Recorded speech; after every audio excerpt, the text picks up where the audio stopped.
Hello everyone, good afternoon. My name is Vincent Ooi, and I'm glad that you've attended my lecture instead of psychology, which is always a very difficult act to follow, but you hear from my psychology colleague anyway that psychology will not help you read minds better. Maybe if you do English language, you read minds better. I've entitled this talk with a rather provocative title, and my English is so very the powderful. Those of you from Singapore will recognize it as a kind of fun way to tell people, it's a kind of self-mockery kind of thing. But some people are rather serious. I actually took this title from a blog which I read. This blog came out about 3 years ago. And the author of the blog says this: if you Google, "my English is so very the powderful," his blog will come out. So he says, it was long ago I used English as a language to converse other than in presentation. It is time to realize that my English is bad, especially in daily conversation.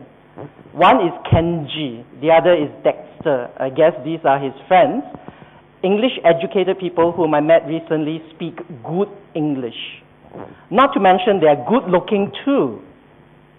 It never come to my attention, me so low and weak compared to them. And then he goes on to say that they don't use bombastic or poetic or philosophical terms, but the way they converse actually surprised me, and I was fascinated at their choices of words. And then he talks about English pasa and so on, right? So if your English is not so very the powderful, you are considered as speaking weird English. That is his frank admission, or maybe he is a bit humble, right, about his use of English. Now, he had comments from friends to say that I believe that you should really speak more. You said your problem is in conversing, and I don't see poor English in your blog. And then with a comma, you can write really well if you ask me. I guess what you are doing, as I'm doing, is that we are analyzing the sentences for standard English. Aren't you? You're not. Okay, how about this one? This is an email from a student who wrote to me to say that he did not need to know grammatical concepts like nouns and tenses and aspect and voice, because, he says, you might have noticed that I can use grammatical concepts grammatically correctly in my writing. This implies that I do not have difficulties recognizing them. Would anyone want to correct this? Grammatically correctly, right? If you write grammatically, then you don't need to put correctly. And so it's like a free gift, right? A gift is free. But that's different. That's for marketing purposes, right? You've got to say free gift, right? So we all think our English is so good, or my angmo is so action, right? So if my angmo is so action, why do I need to do a subject like English language, right? I got 1 for GP, right, or whatever. Okay. But this set me thinking about, the whole scenario, that, we are world-class in mathematics and science, right, in the world, but would we say that we are world-class in English? Why are some people able to produce sentences grammatically, correctly, if you like, but while others can't, right? Is it because they're not bothered about language as a central object of study? Or are they just innocent, or to use the Singlish phrase, bo chap, by standards?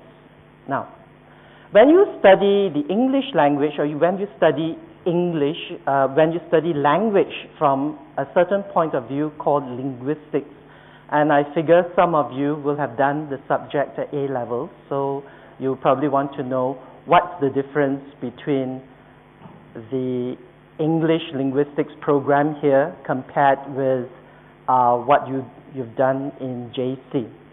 Okay, but let me just do a refresher course for you. What is linguistics? Linguistics is the science of language, or some people call it the systematic study of language, right? And you want to be objective when you describe something, and that something is language. Language as the object of study. And what is language, right? We all think that, well, when I'm speaking, right, I'm producing language. But where does it come from? It comes from my mind. So you are analyzing what I'm saying. You have certain ideas about what I'm saying. You are capable of producing language. So as analysts, we can see language in the form of texts. Just now, some of you who stayed for the literature talk will see that English literature is predicated upon an abundance of texts. So this is observable data. Newspapers, books, this is language out there. But language is manifestly inside there as well. So, to use I did that this morning and it's so horrible. If you were to study marine life, I was trying to do an analogy with marine life, as you will see in a moment. You can see that there is something inside there, but directly you can't see it. You know it's there, right? So, if you study marine life, right, you can see, if you go to an aquarium or oceanarium, right, best is that you get into the water right underneath. And then you say, right, I can see it. I can study marine, the fish or whatever. Or you can touch it. Language is not quite something so directly observable. I'm sure you cannot dissect the human brain to say where language is. But at least when you do language and you study marine life, you are not just onlookers or bystanders. If you're onlookers or bystanders, then if you don't have any reflective capacity about your language, then I might say that language is not very much your passion, right? You must have this passion for language so that you don't kind of just ignore the object of study, right? In this case, you can take a nice photo. I plucked this from Google, so it's a public photo. So if this guy had just turned his gaze to the other side, then he would really be studying marine life. But here, he is just a bystander. Okay, so we get back to the locus of language. Language is something that we can touch in the brain, can we? Yes. To a certain extent, when we talk about language disorders like Broca's aphasia or Wernicke's aphasia, if something in that part gets damaged, there are consequences, as I'll talk about in a little while. But for the most part, language is the invisible black box. We can't touch, but we know it's there. So that if you take Singapore, say, Malay child and transpose the child to Russia, when that child is 1 year old, do you think that child is going to grow up speaking Singlish or English or Russian or Chinese or Malay? What about Malay?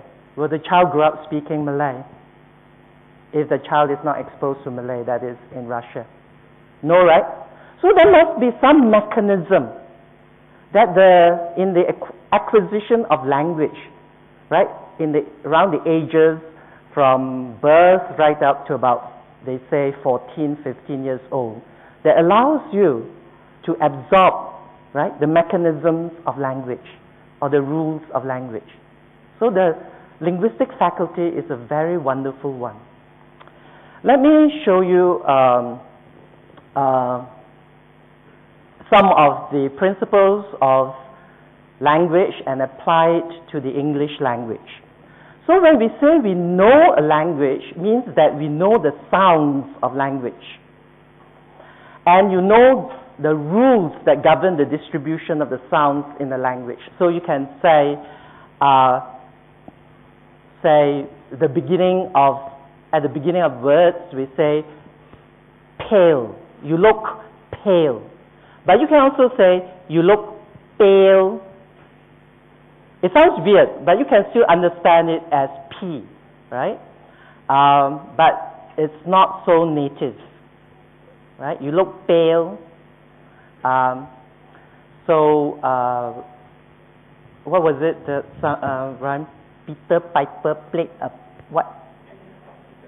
So if you do it without the aspiration, as we say, it sounds a bit funny.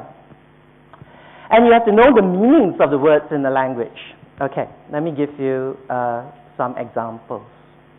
So if you say somebody who kicks, the little kicker is composed of kick plus er, right? Er is a suffix end of the, right? This little itsy bitsy piece, right? Then you get a kicker. We are dealing now with morphology, the itsy bitsy words, right? That make up the word, right? The minimal part of the word. So someone who swims is a swimmer, but do we have someone who dies is a dyer? No, right? You see? So there are rules that govern the combinations of pieces of words which you possess in your mind. We all have certain rules in us. So knowing a language also means that you know the rules that tell us how to combine words together to form a sentence. So we can say this is the dog. We can also say this is the dog that worried the cat. You can have more fun with it. This is the dog that worried the cat that killed the rat. You can also continue that ate the malt, right? Oh, by the way, talking about ate is a past tense of eat, ate, or ate. When I was in Australia, I signed up for this fitness first gym. I don't look it now. But the receptionist, I said to a receptionist, yesterday I ate sushi. And the lowly receptionist said, oh, yesterday you ate sushi. That sent me scuttling to the dictionary to see whether I learned it correctly. And the answer is both. Number of Brits will have it as ate. The Americans and Australians will prefer ate. You see? So there are certain norms of language within a particular society. Right? You can't apply your norms of language wherever you go. And then you continue, this is the dog that worried the cat that killed the rat that ate the malt that lay in the house, and so on, right? We can produce an infinitely long sentence. Have you ever wondered how you're able to do that?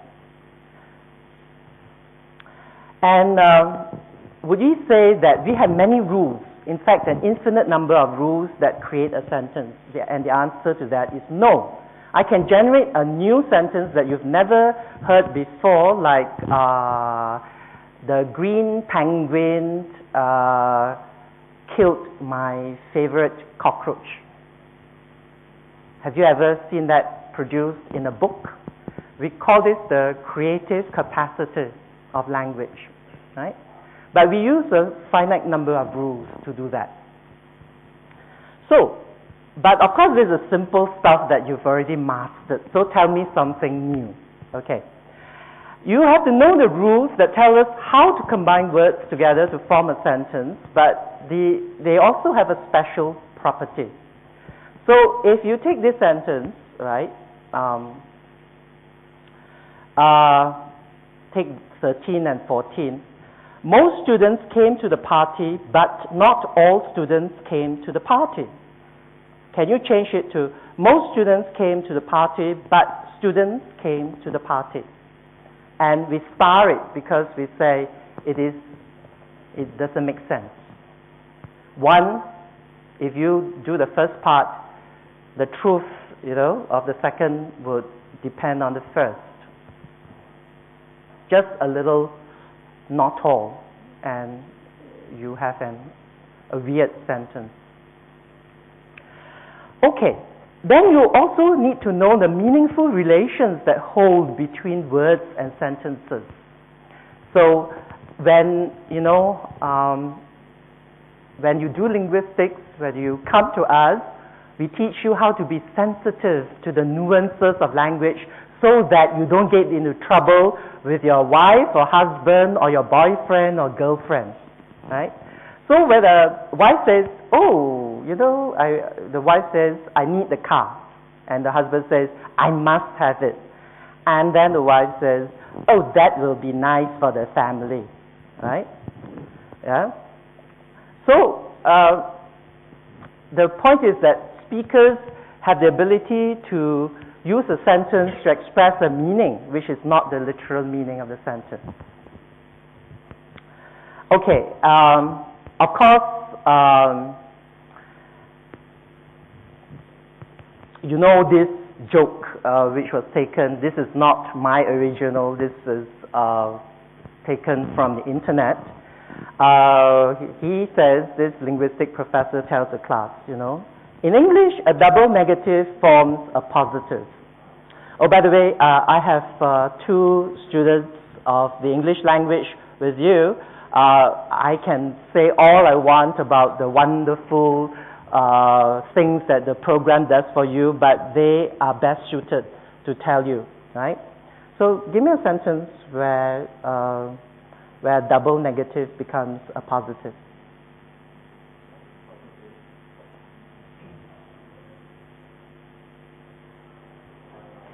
Huh? What? I do not want to not go out means I do want to go out, right? So whereas in Russia, a double negative is still a negative. There is no language wherein a double positive can form a negative. And the clever student says, yeah, right, which means I don't believe you. It's no. How do you know that, right? So we go from the literal to the metaphorical, and that makes us subtle users of the language. So we have, the lesson to learn from this is that we have the ability to interpret a sentence to have a meaning which is not the literal meaning of the sentence, from literal to metaphorical. So we are very complex users of language, ladies and gentlemen, if you can do all these. And I'm sure your England is very powderful, if you can do all these. Now, if you know the sounds of the language and you know the rules that govern the distribution of the sounds of language, and you know the meanings of the words in language, and you can combine little pieces of words to form a bigger word, and you know the rules that tell us how to combine words to form a sentence, and you know higher order meaning units, right? We are dealing with the fields of phonetics, of phonology, morphology, syntax, semantics, and pragmatics. So pragmatics is meaning in context. It's cold in here, so what do you want me to do about it, right? So that is meaning in context. Semantics is with the literal meaning of, or the metaphoric meaning of words and sentences. Right? Syntax is you saw, right? I saw the rat that killed the whatever, the cockroach that whatever, right? So that's syntax. Just to elaborate, so we talk about phonetics, the study of human speech. This is a sound. This is a sound which we call the voiceless dental fricative. Voiceless, dental. You stick your tongue out, you press a little bit, and there's a friction. So it's 33,333. How many of you can say it? Are you saying 33,333? I think 3 versus 3, or are you saying 33,333 or 33,333? Right? Why do we want to acquire this sound? Because it is a sound that the Angmos value, the Caucasians, native speakers value. It has what we call the shibboleth value, right? So I think, right, rather than I think or I think, right? I'm not saying there's anything wrong with you saying think. It's just that if you want to sound more native, then this is a sound that you have to acquire. Right? If you go to places like India, they are very happy using the what we call the voiceless dental stop instead think. Right? So yeah, that's fine. And in Singapore too, quite a lot of people say think. Right? So this is one of the many sounds that you can see how you can think about, right? And when you run through the repertoire of sounds that you have. Now phonology is when you organize these sounds into rules. Why? Because I tell people, believe it or not, I'm not a native speaker of the language. I'm just a learner of the language. If I'm a learner of the language, I have no intuitions. I have no native speaker intuitions, meaning that, you know, in Singapore, people don't stress.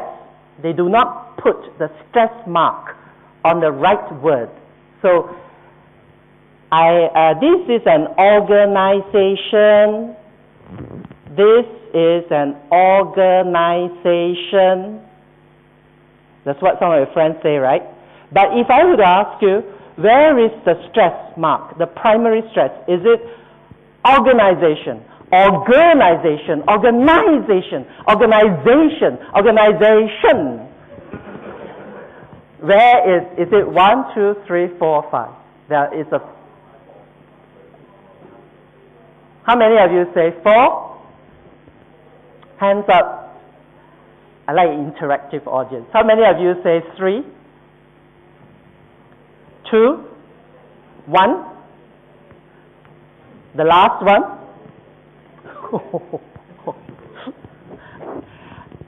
I'll give you a very powerful rule.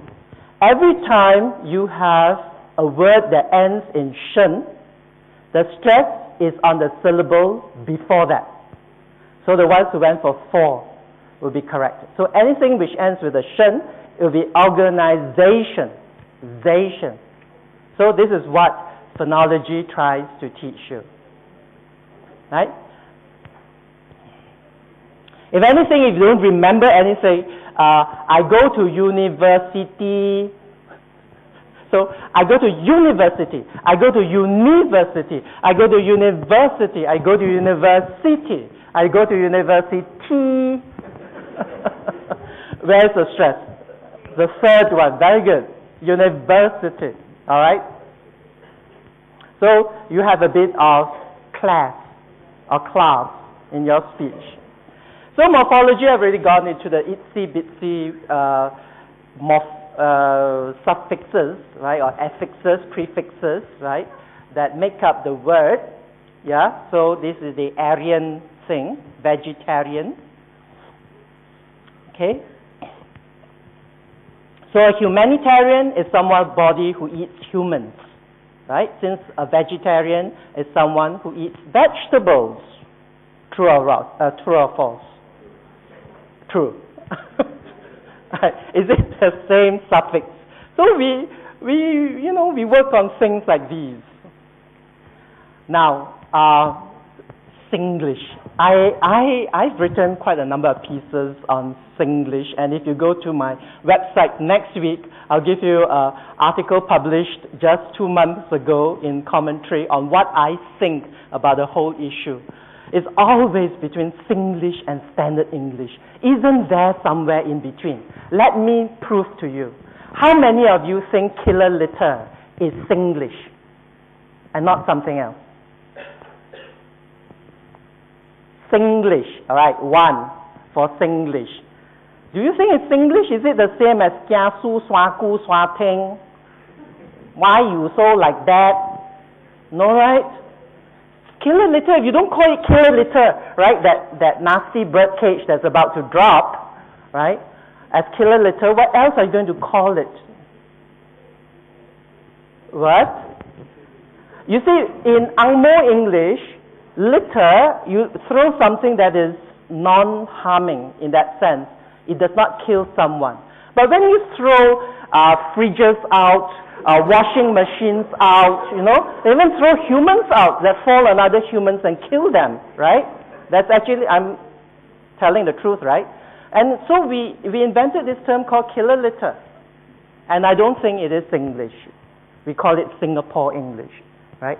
So we divide things into educated or standard Singapore English and Singlish, which has to do with the informal, really informal, colloquial type of English, right? Same with handphone. The Brits would say mobile and the Americans would say cell, right? Do you know that? All right, so I headed a dictionary project some years ago where we collaborated with the makers of the Chambers Dictionary and we codified killer litter, right? So Singaporean, I think it's not so much Malaysian, but more because we have more high-rise buildings here. Okay, syntax, complex houses, when you read, these are called garden path sentences, right? Where you have, is that, I have to go back to the front to see where the subject is. Semantics is, meanings of words that are necessary. Pragmatics I've actually covered before, so just another example. So these are the micro levels of linguistics. When you have a mastery of these levels, then we go on to the study of the relation between language and society. So this high-class word called sociolinguistics is nothing but the study of speakers' choices, right? About power relations, about male versus female language. Why must it always be, I had a teacher who said, why must it always be black male, right? And he was Indian. So he was very sensitive to black male. Why can't you call it white male, right? or yellow male for that, right? So, and feminists are always saying, ooh, you're not, men are such chauvinist, whatever, and they are not sensitive to, our point of view, right? Okay, so that's sociolinguistics. Psycholinguistics, when we talk about language, we know it's something invisible in there, but it's also physically connected. So Broca's aphasia, if there's something wrong there, then that person will have trouble producing the right speech. And conversely, with Wernicke's aphasia, the person can produce but not understand so well. Now, there are many situations where our cultural norms conflict. So take one which is quite removed from ours. Let's take it as a basic assumption that in Nottingham, United Kingdom, they like to say, hey, hi, how are you, ducky? How are you, duck? To mean pet, love. I studied in Lancaster, the northwest of England, and people say, how are you, love? How are you, pet? Right, as a term of endearment. So this guy did the same to the cleaner or the waiter. Yeah, cheers, duck, right? Have you finished with that duck? And then that person repeated and said, duck. But when he did that, the cleaner was not so happy. You are trying to mock him, right? How do you know you've not unwittingly offended someone? You didn't know this before, right? So if you visit Nottingham, be careful. Another one, linguists formulate rules all the time or formulate conditions. They try to capture stuff in the form of rules or conditions so that people are aware. It increases people's awareness. So Janet Holmes, a very well-known linguist from New Zealand, has devised a useful list of categories of offences, all the offences you can think of, right, where the actions will warrant an apology. So this is another example. Now, in my area, when I study the language of the internet, I study blogs and Facebook and so on. Do you think that this person is male or female? How old is a person? Let me read it in my Singapore English way. I suddenly have this kind of thought. I wanna treat people around me nice. I think I'm doing quite well today from the time I wake up with TYM. Hee. I woke up today around 7:10. My sis also wake up same time. I let her bath first. Then while she bathing, I made a hard-boiled egg for her because that time I also boiled one for her. Then she say if every morning can eat one hard-boiled egg, like very shuang. Shuang, for those of you who don't know Chinese, is very shiok, right? So haha. And so what do you say? This one, male or female? How old? 13 years old, right? Male. This one is a 15-year-old Singapore teen. And what's funny is the upper lowercase, right? And this is male or female? How many of you vote male? How many of you vote female? Right? The females have it. So you do have certain native intuitions when it comes to Singapore English, right? This is a new literacy for the mothers and fathers here in the audience that your sons and daughters are using, right? This is from instant messaging. I'll skip that. This is from a corpus of SMS language which I collected from my NUS students, right? So you can recognize it as, yeah. So this is just a little joke. All right. So what is the whole program about? The idea is to give you a critical perspective of language in various contexts. And don't be worried about not getting a job, right? In an employer survey, which I heard about yesterday, employers rated English language in the same category that they would rate economics, believe it or not. That is to say, if you tell them you've done English language as your major, they will understand what it's all about, right?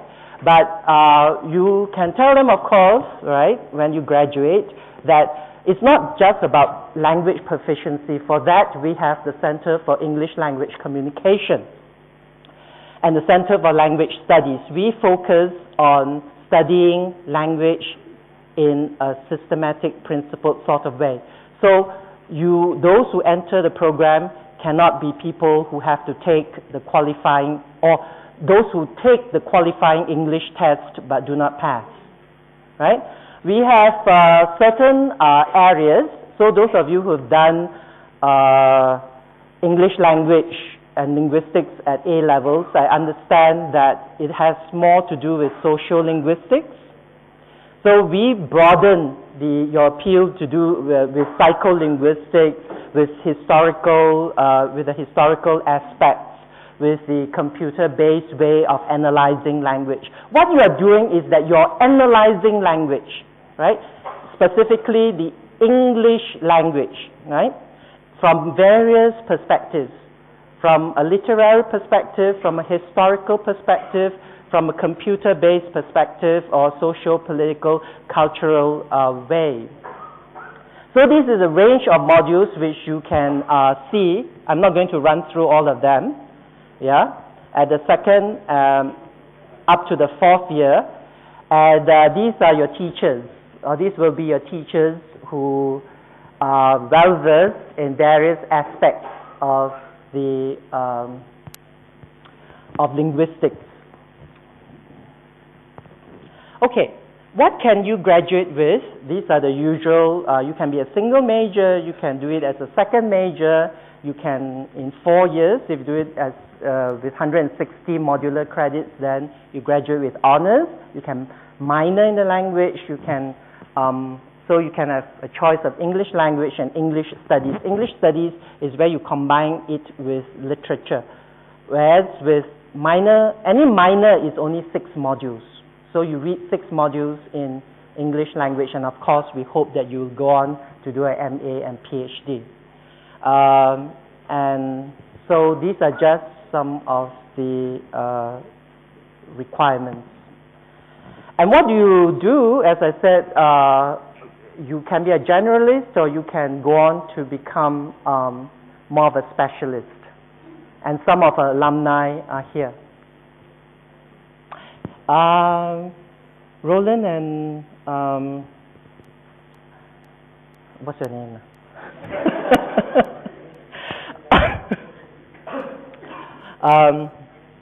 Harianto, Roland and Harianto and Roland will tell you about the program. Harianto's just graduated. Roland still has 1 year to go. Yeah. So I end my talk. Any questions for me, first of all? Or do you want to hear what they have to say first? Yeah.